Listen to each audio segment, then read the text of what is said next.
With over 25 years in providing quality service, Apex Radiology is Jamaica's premier diagnostic facility. Our services include CT scans, nuclear medicine scans, ultrasounds, X-rays, mammograms, MRIs, and more. We have 3 easily accessible locations in the Kingston area and 1 in Ocho Rios. Our MRI services are offered at our Ocho Rios branch, located at White River North Commercial Complex in White River. With cutting-edge technology and compassionate care, experience the difference with our fast, precise, and comfortable MRI scans. Your health journey starts here, where accuracy meets comfort. Apex Radiology is the clear choice for your diagnostic needs. Welcome. Image Plus Consultants Limited, JC Tico, IPCL, ended their 2024 financial year on February 29, 2024, having accomplished some significant milestones. Today, their CEO, Mrs. Keisha Anderson, will host this earnings call to walk you through their performance for the year. Questions will be taken at the end of her presentation. This call is being streamed across multiple platforms, but the recording will reside on Learn Grow Invest's YouTube channel for replays as needed. I am Renee McDonald, COO and Investor Relations Lead at Learn Grow Invest, where we make IR easy. Please join me in welcoming to the platform Keisha Anderson. Thank you, Renee. You know, I just learned your title a while ago. Good morning to you, and good morning to all of your community and others listening on the other platforms. Good morning to you, Keisha, and welcome. As always, it is our pleasure to have you. I hand over to you to host your call. Thank you. Okay, let us pause and have a moment of prayer.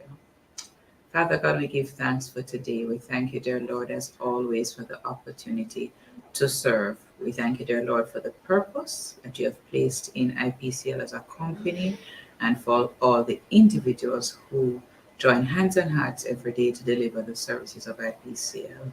Thank you, dear Lord, now for this opportunity to share our results. We thank you, dear Lord, that you enabled our results and took us to this point. And we thank you, dear Lord, for all that lays ahead of us even before we get there.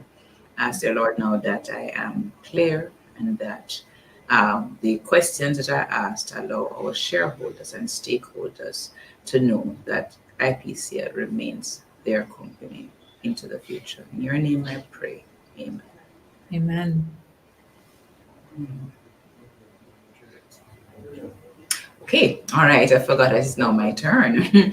So I wanted to start by just putting what or the purpose that we have at the core at the start of our presentation. And we often get feedback, not all positive, and from our patients and their referring doctors, but mostly positive. And I wanted to share this one in particular as it related to our Ocho Rios location with you. And it says the location is so easy for people on the North Coast. I moved to St. Mary, and now instead of going to Kingston, I can use Apex Ocho Rios location. I went there last week with my son for an ultrasound and was again impressed by the service. Also saw that they'll soon be offering MRI. Wow, great. And I thought it was important to just reference that so that even as we go through the numbers, we recognize that the service that we're providing actually makes a significant difference to the population of Jamaica, as it really helps to aid doctors in diagnosing issues that their patients may be having, you know. So that's really the purpose with which we serve, and I thought it was important for us to start there. Other than that, I'll be going through just some general remarks as usual, the company highlights or financial highlights and the outlook, and then I look forward to your questions as usual.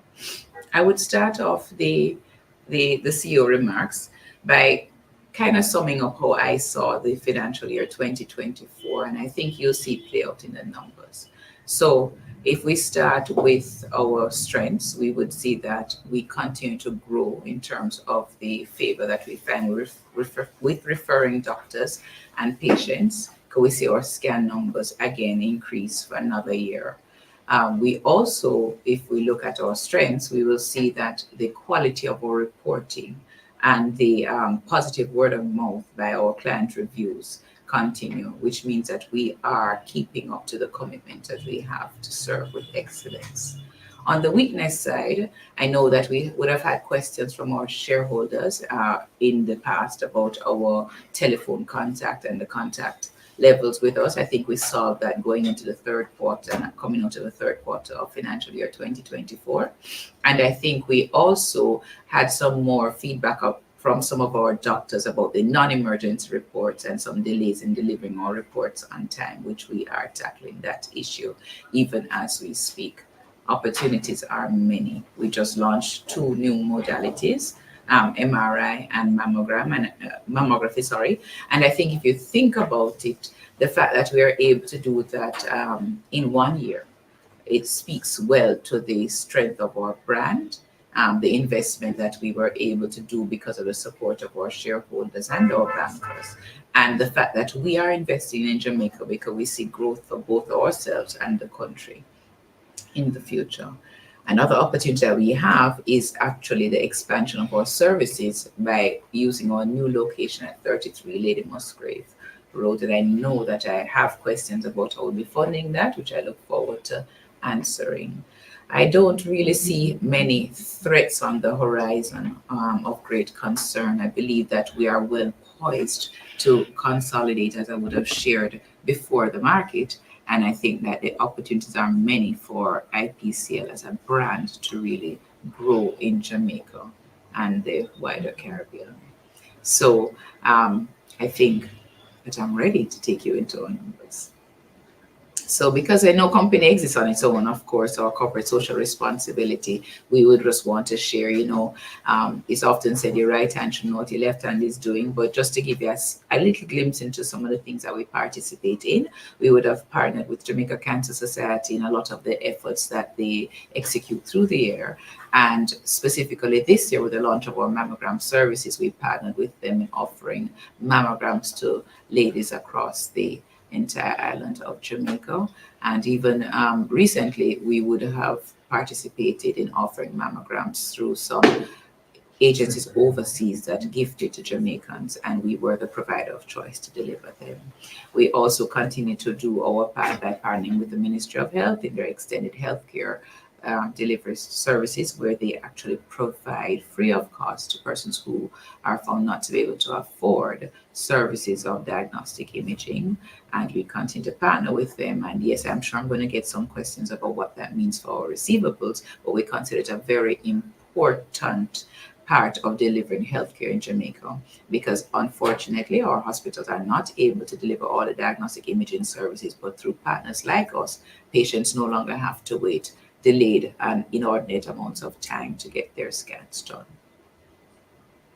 I would also then say that because we're investing in not just now but the future, we find it very important also to partner with the school that is actually doing the training for young radiographers and their association. And we continued into this year, and we think it's important to have a strong cohort of graduates coming into the profession.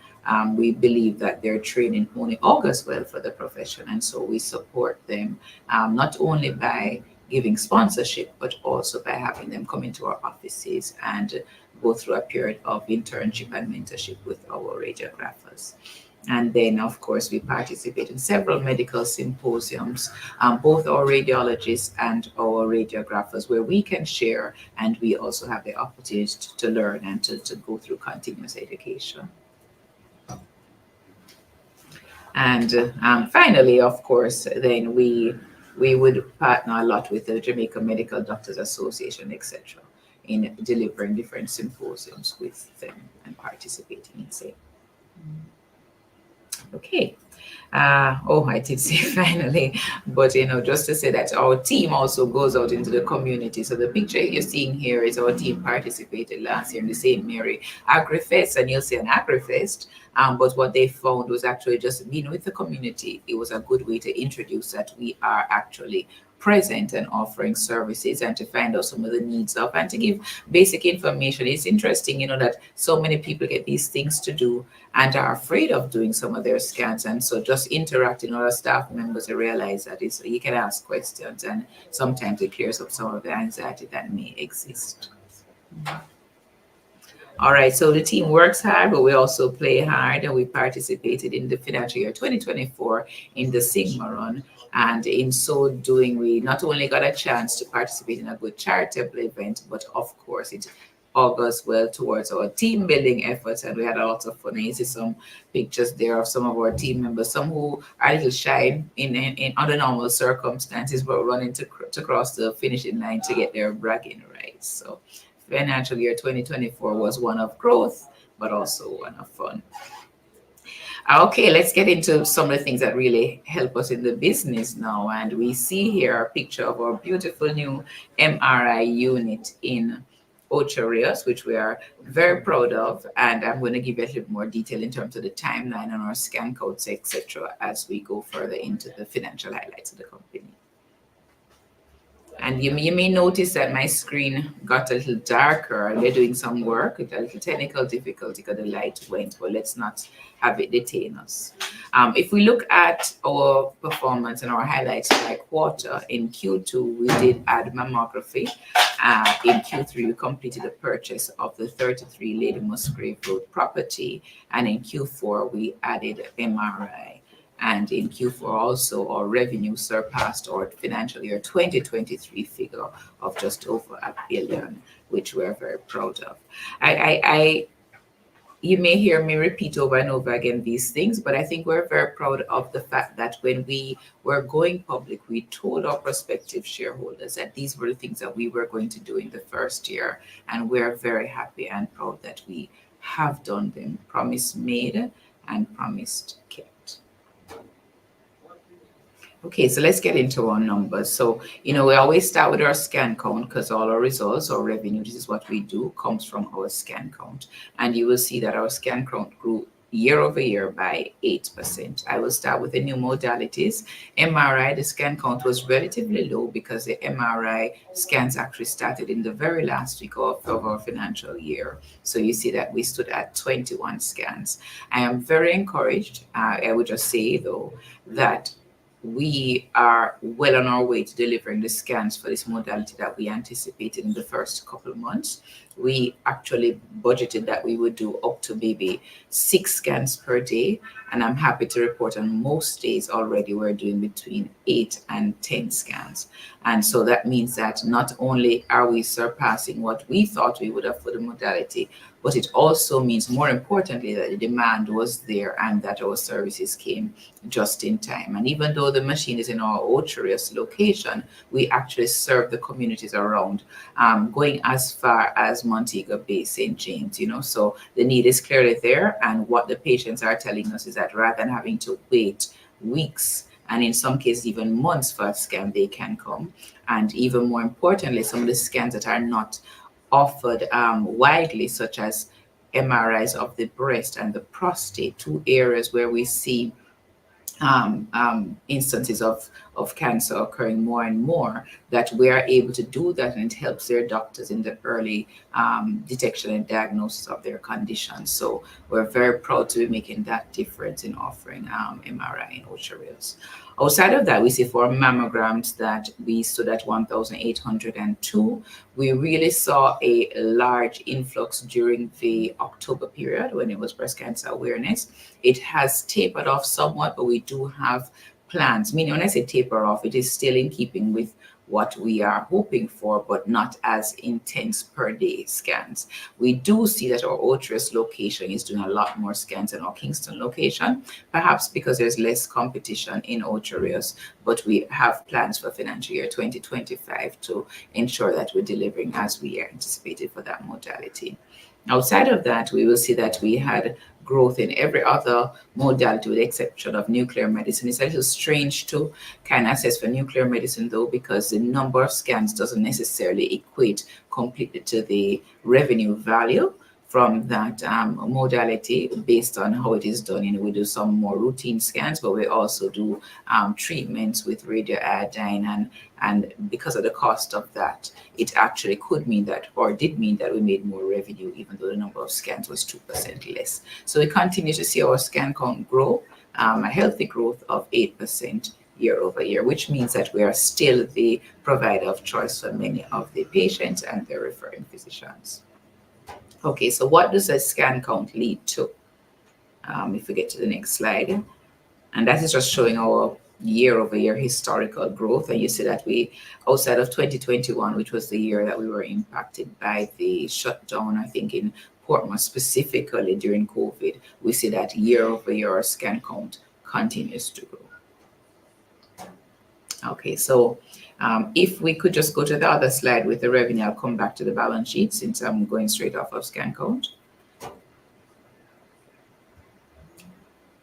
Beautiful. Thank you so much. Okay, so on the revenue, you'll see that at scan count, the increase of 8% led to a 9% increase in revenue. So it grew from 1,093,000,000 to 1.195, just short of 1.2 billion. Our direct costs, which the direct costs here are our professional fees and the cost of our supplies, also went up by 14%. This would be really, besides the inflationary adjustment, quite a few of our supplies are in US dollars, and so it would have been the impact of that. We see our admin expenses also going up by 14%. Now, that is not something that we would normally want to see, that our admin expenses are growing at a rate faster than our revenue. 2024 was unique in financial year 2024 is unique in the sense that, one, we saw a major adjustment in the wage bill for radiographers, as we had to keep pace with the adjustment in the wage bill that the public sector did in April of 2023 for all classes of workers. And what we did, therefore, was we kept pace with and matched them to the public sector rate, which you would have to do to retain the talent. Our radiographer pool in Jamaica is often under pressure, not only from competition in Jamaica, but outside of. Last year we heard of several cases of young radiographers with experience leaving our shores to go for higher earning income. So matching the salaries to the public sector was a must, and the public sector adjusting the salaries to remain competitive worldwide was also important. So we would have seen some changes there.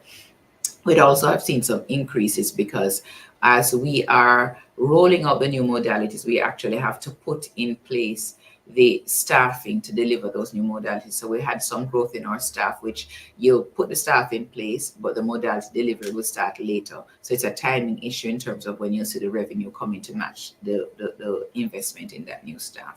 In addition, we would have spent funds outside of just our capital expenditure for the implementation of the new modalities. And so we would see some increases there. And we did a general cost of living adjustment for our staff of 8% in keeping with the inflation rate reported by Statin. And so that's why our admin expenses grew. I am confident that the trend of expenses growing at a faster pace than revenue will not continue, and that we'll see that start to reverse in financial year 2025. Outside of that, therefore, then our operating profit would have been down by 13%, and our profit before tax down by 11% to deliver a result of net profit after tax of 211.9 million, which is just, I think, 10%, yes, below the prior year figure. I still am very, very proud of our 211 million. And I think you as our shareholders should also be, as we look at our competition in the market. I think that our performance shows that we are I wouldn't want to say oiled machine, but I think that what we are doing is delivering the results that we should be delivering. And through a year when we were actually going through growth and planning for future growth, that we managed to still deliver results of over 200 million.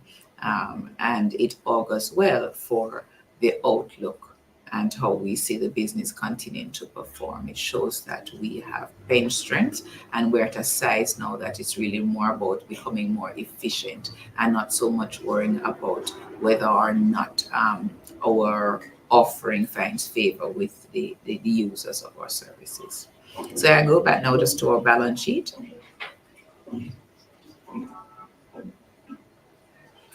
and I'm giving them trouble. I'm so sorry to be giving my support team at LGI trouble. But if we look, we see that our property, plant, and equipment went up by a significant amount, because here we would have added the purchase of the property at 33 Lady Musgrave, plus all the new equipment, MRI units, mammography units, and their corresponding UPS units. Our trade and other receivables went up by 6% to just over 316 million.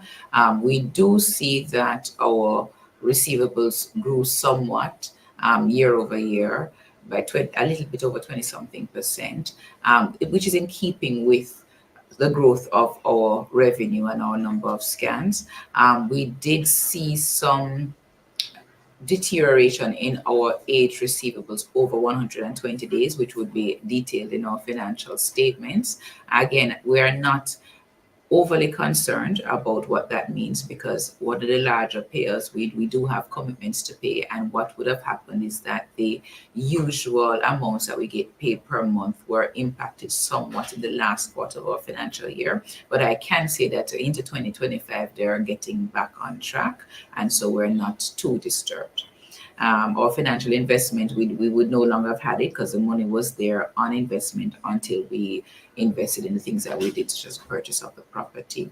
And our cash account balances went down because our cash flow would have been under more pressure than normal with all the things that we were doing, building out the solution to house our MRI in Ocherios, all the trappings that come with setting up MRI, a lot of electrical work, AC work, generators, etc., which would have put our cash flow under tremendous pressure, especially if our receivables were slower coming in than normal in the last quarter. And that would explain our bank and cash balance decreasing by 97%. Otherwise, our borrowings went up, of course, because we did financing for the MRI and the mammo equipment. And our payables, we had extension on some of our payment terms, and we also would see a large increase there as a result of the installment for the MRI unit that was not yet due. It was due upon completion of the installation, and so it would have been due in March and not at the end of the month. So that really would just be a timing impact. Outside of that, our share capital remains, and our retained earnings, as the business continues to make healthy profits, would have increased significantly. And I know this is a line item that our shareholders will want to hear some more about. All right, so our cash, I think I would have highlighted the position about our cash flow, but just to have the numbers here, we would see the cash from operations increasing significantly to 365 million, the cash used in investing going down, and the cash, it's going down, and the cash from financing would have been down, because we would have then expended the funds to buy the different items that I spoke to. And our cash account balance would have been a negative 6.7 million, which I think, if you think about the amounts of monies that we're speaking to in the grand scheme of things, so to show an overdraft and negative value of such a low amount, less than 10 million, means that we are managing the time between our payables and receivables, and not necessarily having to rely on too much of an overdraft balance. Okay, so what is the outlook for the company? 2024 was a year of putting in new. 2025 is, I like to think of it as a year of, being on a diving board, but we're not diving down now, we're diving up, or springboard rather is probably a better word. I see the possibilities as being so bright. We now have the opportunity really to cement our footing in offering the new modalities that we do. We have the opportunity to improve our efficiency. We have proven that we will continue to grow. We have proven that the quality of what we are offering is finding favor, and we continue to be referred. We do have to look at any little challenges we have. I spoke earlier about the fact that some of our doctors refer to the timeline between the delivery of our reports for non-emergency cases, that they'd like to see some improvement there, and we're going to work on it. We're never going to fool ourselves into into thinking that everything is perfect. You know, they say that if you want to be number one, or if you're number one, you always have to act as if you're number two or number three, so you can try to do better than your best. And that's what we're really focused on. So we want to look at some improvement there. The efficiency of our operations, you know, in the past, as we've grown, we've looked at, for example, staffing in non-technical areas like customer service, but we need to look now and see how technology can help us to deliver those things more efficiently. So our whole appointment setting system, our whole registration when you come into our branches, so just to get more efficient, focusing on our operations there. And I think that it's going to be very exciting for us to see how we do things differently in this diagnostic imaging industry. When we look at our new location, this is the year we were speaking about design from Q3. And so this is the year that we would actually break ground and construction start. And I'm sure that I'm going to get questions about how we intend to do that. I may not have all the answers, but this is the year that's going to get done, as we envision being at 33 LMR by the end of the calendar year 2025. And so there are so many things that we're embarking on, and we are very optimistic that the things that we're going to be doing are going to now cement the brand of Image Plus Apex Radiology for the future. We do see opportunities to consolidate the industry, and that's something that we are also exploring, but we're ensuring that we take our time to pace ourselves in the things that we are doing, ensuring that we maintain the financial health of the company, we deliver the experience that we want to for our doctors and our patients, and that we make wise choices thinking about sustained performance into the future.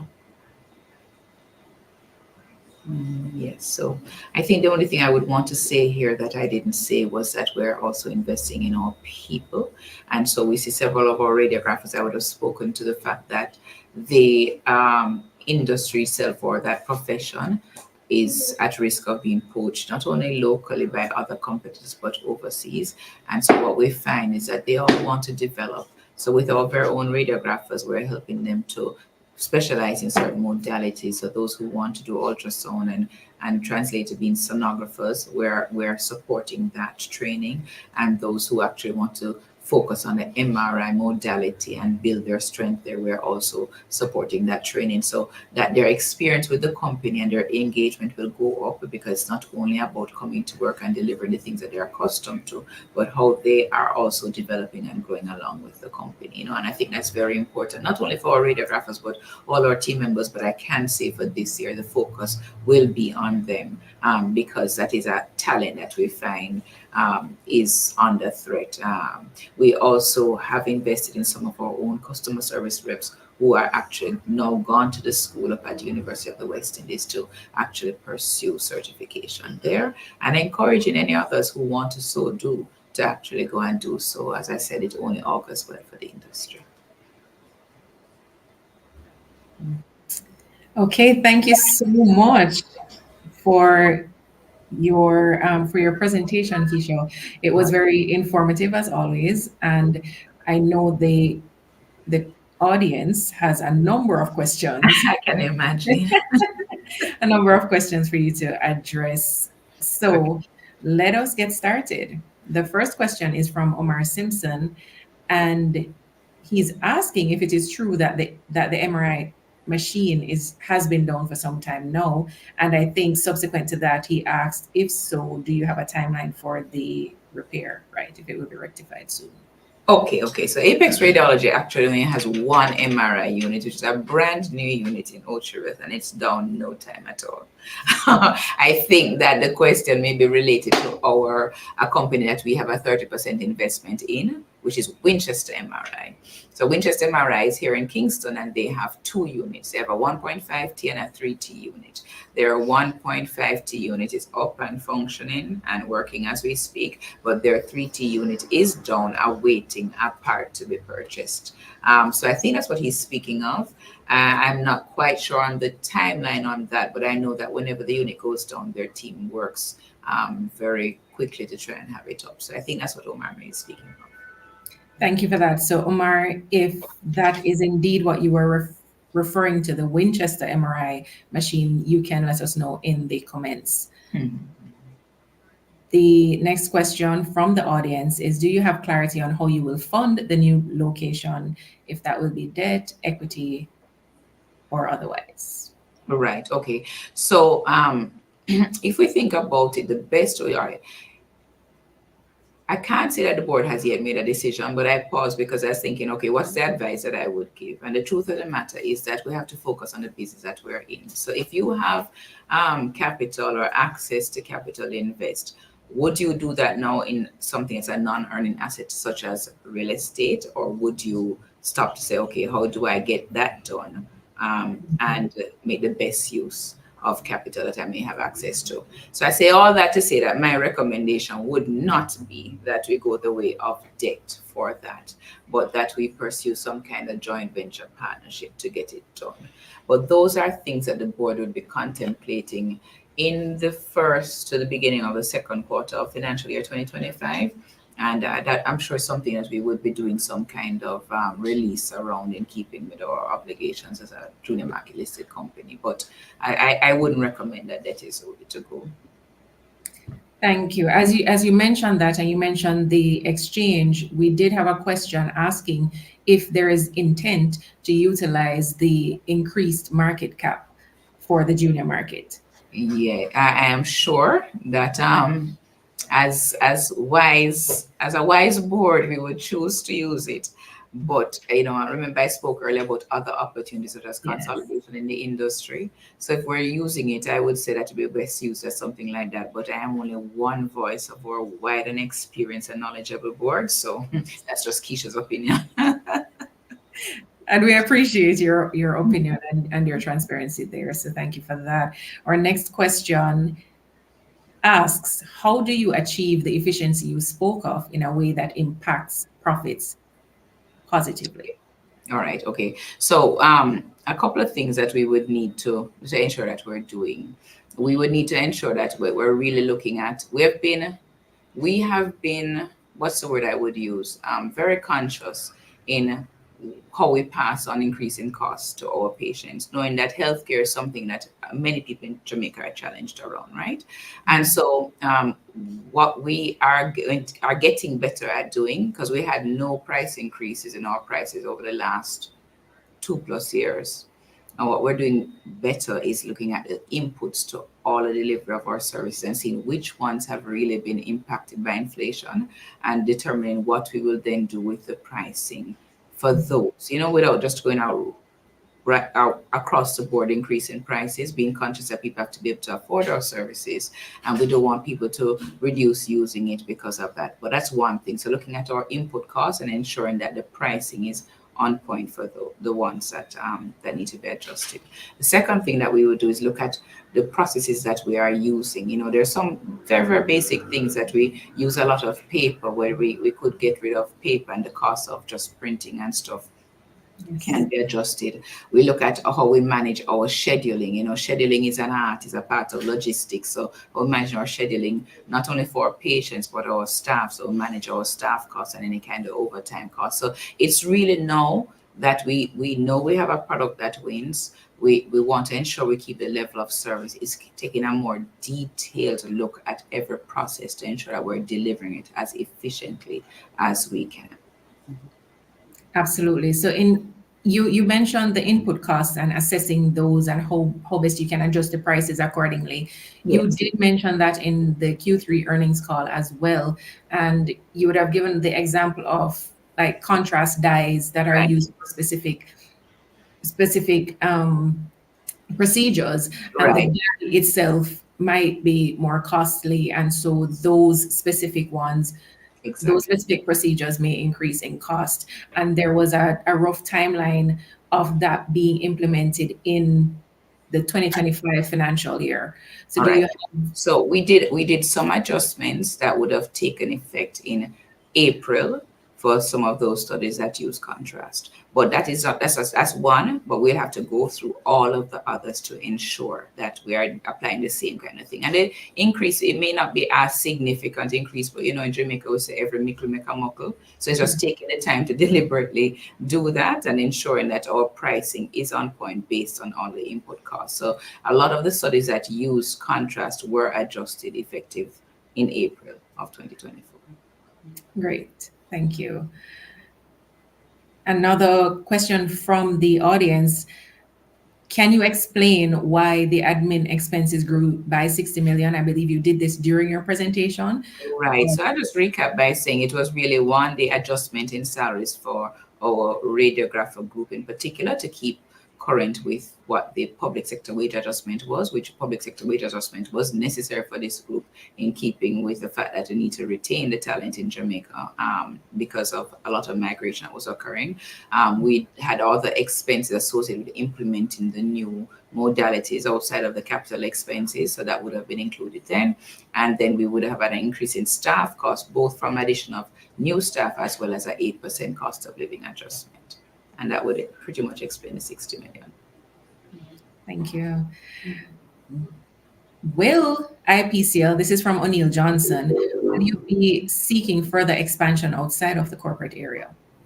Okay, so any opportunities that we look at in terms of expansion or consolidation in the industry would be to place us in a location where we're not currently by way of a going concern, meaning a business that's there and running already. So we intend to expand outside of the corporate area and just where we are now by actually looking at another entity and perhaps consolidating, acquiring them, not by going and starting from scratch.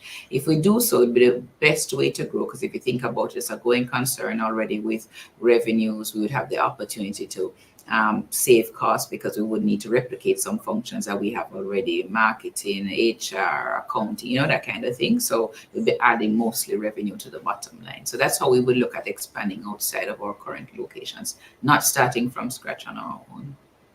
Understood. Mm-hmm. Is it prudent to pay a dividend now versus using cash for completing the new location? Okay, so I don't think we'd ever have enough cash to complete a new location based on what the new location would cost to build out. It's going to cost a lot more than what we would have in retained earnings. However, I think that's a debate that the board is going to have in full on the 21st of May, because we have indicated the stock exchange that that's when we're going to be considering our dividend. Because we do know that our shareholders would, and we have also shareholders would have been buying some for the dividend payments from time to time, would have invested in the stock. So we have to consider that, and we also have to consider the plans for the future and make the best decision. I'm sure that there are going to be people on both sides of the coin, but we've made the best decision in the interest of all our stakeholders. So listen out for after the 21st of May. Absolutely. The next question, a loan total of $232 million is on the books. Are there any plans to take on more loans? All right, so you'd have seen that our loans would have increased from about 110 million in the prior year to the figure that it is now. And the truth is that would have been to fund the purchase of the equipment for the new modalities, which the payback period, when we look at it, would be somewhere short of 3 years, so well worth it. And so we thought it was important to take the loan and expand like that. We did that because all the money that we raised in the IPO went towards the purchase of the property for a new location, really investing in the future. I can't say definitively yes or no. What I would say would have to be something that would show that it would be worth the payback, considering now that we are working on the payback for these two new modalities. So it really would have to be a compelling case, but I can't say no, because when you look at the return on it, it makes sense based on what you're going to do. The loan payment or leverage ratio is not too high. Our leverage ratio is healthy, so we do have space on our balance sheet, but it really depends on what it is, as we really want to focus on getting the return from what we've already invested in. Okay, thank you for that input. receivables of $120 million. It's more than 3 months outstanding. Can you speak to that?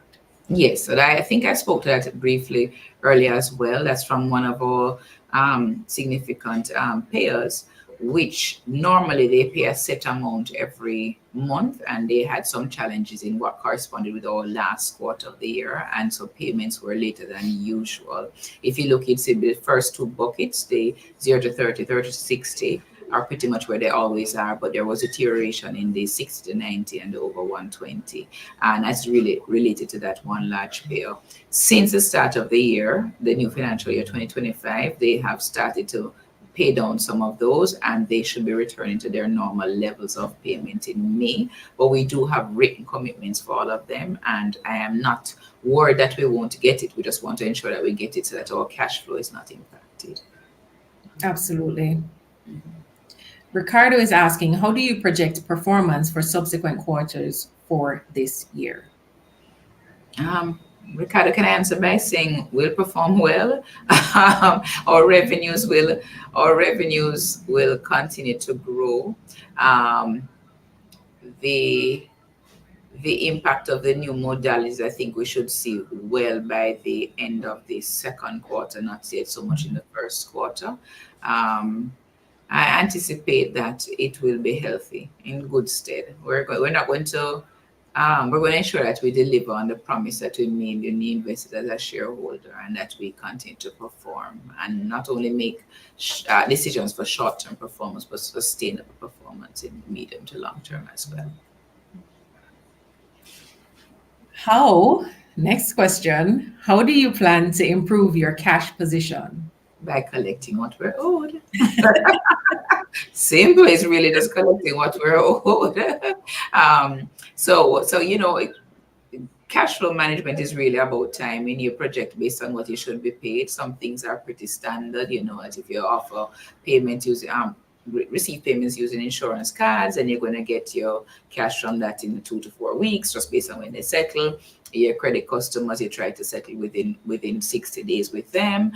What you buy, you get good credit terms from your creditors. So it's really just matching the time between your payables and your receivables. As I indicated, we were challenged receiving some of our receivables in the way that we were are accustomed to. And so what we had to do then is renegotiate with some of our creditors for a little more time.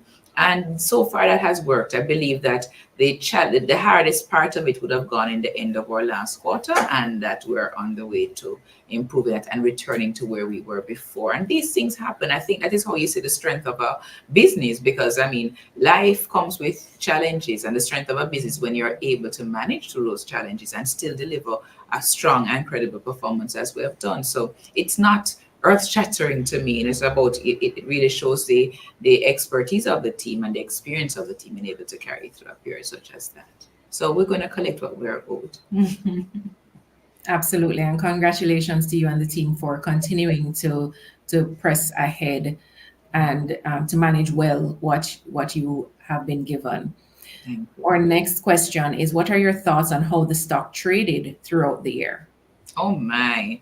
Well, the entire market is undervalued. The market, that's probably extreme, but I think that our stock is definitely undervalued. I know the market is under pressure. It's a soft market.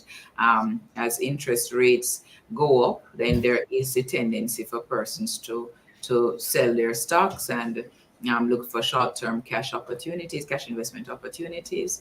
And people are going to do that. Everybody's looking for the thing that they can do best in the immediate for themselves.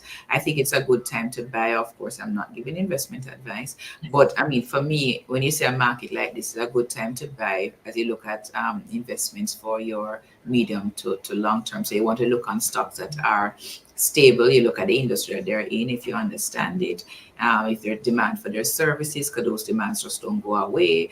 And you, what they call dollar cost averaging, you buy a little bit of the different stocks that you see. So our stock price is definitely undervalued. Somebody asked me about 2 earnings call ago about whether I'm buying more shares. I would love to. Children are still in university, but if I had some cash now, that's exactly what I would do with it. So I think that we're not going to see much change in the stock price and the market generally. Right now, I think the pundits had suggested maybe towards the end of 2024. I think it's now more towards the end of 2025. So it's a buying opportunity for stocks that are undervalued right now. Okay. Thank you for that. And I love the educational bit Oh, that you sorry, I went back into my prime life. no, it's absolutely welcome on the Learn Grow Invest platform. So thank you. The next question, are there plans for inorganic growth for the current financial year? If there are opportunities that we see well priced and that make sense in terms of it would be a seamless opportunity to integrate in a market that we're not now, I think our board is open to fully exploring. So I would say yes. All right. And just a few more questions to go, That's fine. as it is, but we do welcome if there are any other comments or questions that you'd like to field to Keisha, please go ahead and add them to the comments now. Okay. The current question on screen from TK is, how do you manage concentration risk in your client portfolio? Okay, so I think that the question probably is based on the type of or the source of our patients. So we would have patients from both the public and the private system, and we would have patients who are cash paying patients, and those who pay with insurance, and those who through the public system would be a part of the MOH program. So we try to keep a balance between our credit and our cash paying. And cash, I mean, we call cash, or credit or debit cards as cash. And we try to also look at a mix between our public and our private patients. And those are not things that we necessarily target. It's hard to target in healthcare, but you really try to balance it, so how you're able to then manage your cash flow, your receivables, that kind of thing. So what we do is focus on how we go about marketing, because we do know that our public patients will come because they need the service, because it's not available otherwise. So it's how we go about marketing to our private referring physicians. And that's something that we said we're going to go and really understand more what they want, what the things are that are necessary for them in the treatment of their patients, to understand the service levels that their patients expect, so that as we embark on this year of fine-tuning our operations, we're really addressing those needs to ensure that is a group of patient referrals that continue to grow for us. So that's how we're looking at it, private, public, cash, credit. And it really goes back to how I started, it really goes back to the patient experience. As much as all these little things get done, the fact of the matter is that if you have a diagnostic test to get done, you want to know that you can get an appointment sooner than later, because you get a little anxious when you have something to do. You want to know that when you come to your appointment, you get seen on time and you're not waiting forever. You want to know that when you get seen, your doctor can have the quickest access to your results. So it's really, as much as we speak about the end result, these are the leading things that will indicate how well your business is going to do. And it's not that complicated. And if you focus on those very basic plans, then you will get, I say, revenue will come. That's my philosophy. You're starting to do the right thing and the revenue will come. Just focus on doing the right thing well. Absolutely. And as you mentioned, doing these customer facing things, you had previously mentioned in the Q3 call, I believe it was, you had mentioned the improvement in the phone lines and the execution from the customer service side. Are there any further updates on that you'd like to share with the audience? Yes, well, I'm very confident that we don't have that issue like we had before there, because we actually have the call reporting software now, so I can see how long calls last. I can see how many calls are dropped or missed. I can see whether or not a call was holding for too long, and we increase the number of persons in our call center, and the service there has improved dramatically. I can't tell the last time I got a complaint about that. We also added more WhatsApp access, because you find that a lot more people, well, I guess you and I probably communicate by WhatsApp so much more now, but a lot more people. So they don't even think to call. Then the first natural thing is just to WhatsApp the referral form, you know. So we also have a shift where after what would be normal operating hours, we have persons who clear the WhatsApp lines and respond and make appointments from 6 o'clock up to after 9 p.m. And, you know, originally when I started in service, it was like you don't call a potential customer after 5 or 6. Well, that ain't true anymore because people want to know. Send a referral form, respond to me. So you find that that clears any lasting backlog from the day, so that the next day start it's really fresh. So we have seen significant improvements there, and so we're moving on to the next area of ensuring that we refine our service delivery. Sounds good. Thank you. And this, I believe, is our final question. And it is from Omar. Are you ever concerned about hospitals eventually getting certain diagnostic machines that might impact demand on your services? Concerned? No. Okay. I put it this way. We have a lot of need and demand in Jamaica for diagnostic imaging. If we look at the competition, even now in the market, we can see periods of increase or low, or we can see some people who are definitely taking market share. I think that all our hospitals need some basic things to give basic service. I'm not a doctor, but when I hear them speak, I mean, you have to have some basic things functioning. I think even if the hospitals get that, which I don't think they'll all get at the same time, I think it's going to take time through the government's procurement system just for that to work. I noticed and I listened keenly as the minister spoke this week in his presentation in Parliament about what they intended to get over the next year into 3, 4, 5 years. And I think it's a good thing. I think we should be happy that the hospitals will have some basic level of service. The hospitals will still need private providers, so they will. Machines will go down.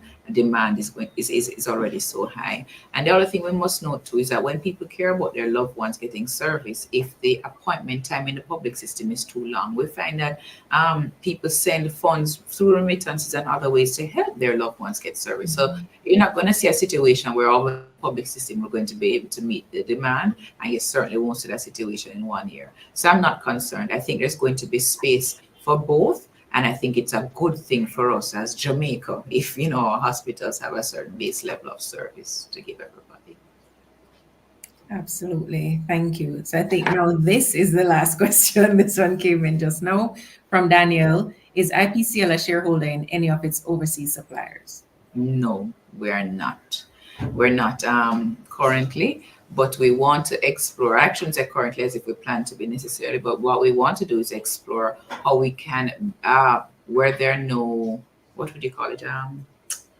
Oh my gosh, the word has slipped me. But we want to explore getting opportunities to source some of these materials directly ourselves, you know. So whereas we source the items for delivering our bone scans and our treatments for radioiodine, etc., directly from overseas supplier, we want to look at opportunities to source some of our other things directly, because we're now in a position where our demand is at a certain level. They probably would sell to us as an individual, you know, once it's not something barring them from selling through a distributor. So that's what we intend to explore, again, in one of those plans of improving our efficiency by drilling down on the finer pieces of the puzzle. Sounds good. So thank you so much for, oh, my apologies. Here's another one. Don't worry, that's fine. You know, I said to them, it feels like, because we're doing the earnings call, a quarter comes so quick, the end of the year comes so quick, but it's an opportunity the platform provides for shareholders to ask questions or watch what other shareholders ask. So that's fine. Absolutely. That's why we're here. So the question is about the $200,000 loan from the director. Can you explain what it was used for? Sure. So when we were purchasing the property at L.E.A.R.N, and we raised a certain amount of money from the IPO, and after IPO expenses were left with a certain amount, we were aiming to look for something at a certain price point. The market was very, very competitive. Now, for us, it wasn't just about finding anything, but it had to be to find a property that could accommodate the size plant that we need to be able to offer what we offer, and for us to actually have more space in the event we were able to build on our own and rent, or we needed a joint venture partner that would want to have some space, out of it. And so we didn't have many options. We went after 4 properties, and we didn't get them either because a bid was there already, or it was withdrawn from the market.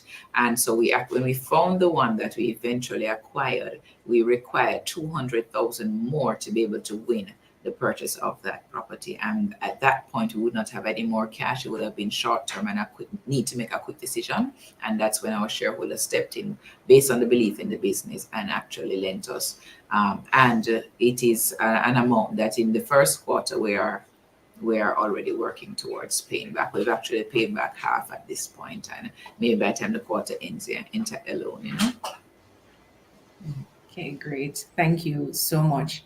So at this point, Keisha, I would like to just say thank you once again for your presentation, for answering the questions, and for your continued commitment to shareholder engagement through your earnings calls, through your comprehensive reports, through your AGMs, etc. So thank you to you and the IPCL team for keeping your stakeholders in mind and keeping them informed and educated. So I now hand over to you for your closing remarks.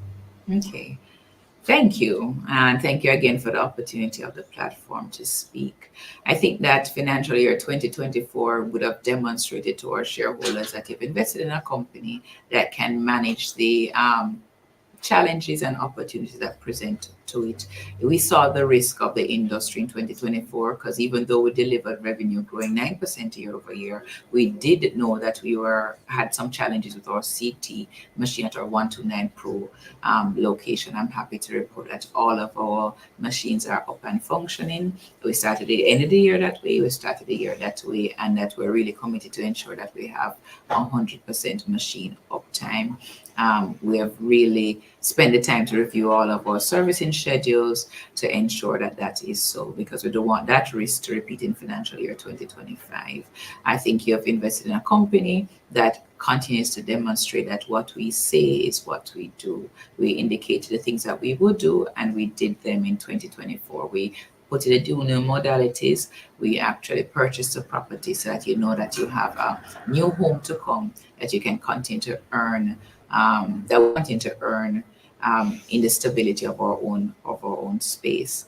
And so I think as we approach financial year 2025, that you continue to refer. It means your company.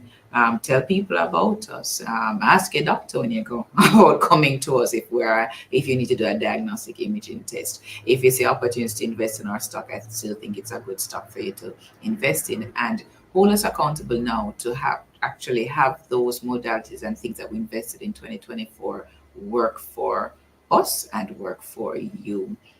We'll remain committed to doing our part as a socially responsible corporate citizen. We remain committed to ensuring that our team members are engaged. An engaged team actually delivers results. And we remain committed to listening to you, our shareholders, and our referring physicians who actually give us the opportunity every day to serve their patients. The future is bright. Challenges will come, but your team here, your board, the management team, the team members are all rising to the occasion, and we look forward to the opportunity to continue to be the premier clear choice for diagnostic imaging services in Jamaica. I thank you. Wish you all a good rest of the day and a wonderful, blessed weekend. Here at Apex Radiology, we understand that your health is our most valuable treasure. With our state-of-the-art mammogram services, we extend our promise in offering the highest quality care. Our cutting-edge technology ensures the highest level of accuracy and precision for our mammogram services, including general screening, diagnostics and tomosynthesis, a breakthrough in breast health. Tomosynthesis, or 3D mammography, captures multiple images of the breast from different angles, creating a detailed three-dimensional view. This means even subtle abnormalities can be identified, ensuring the most accurate results. Our dedicated team is committed to your well-being, providing support and guidance every step of the way. Don't wait. Schedule your mammogram today with Apex Radiology. Because when it comes to your health, you deserve the very best.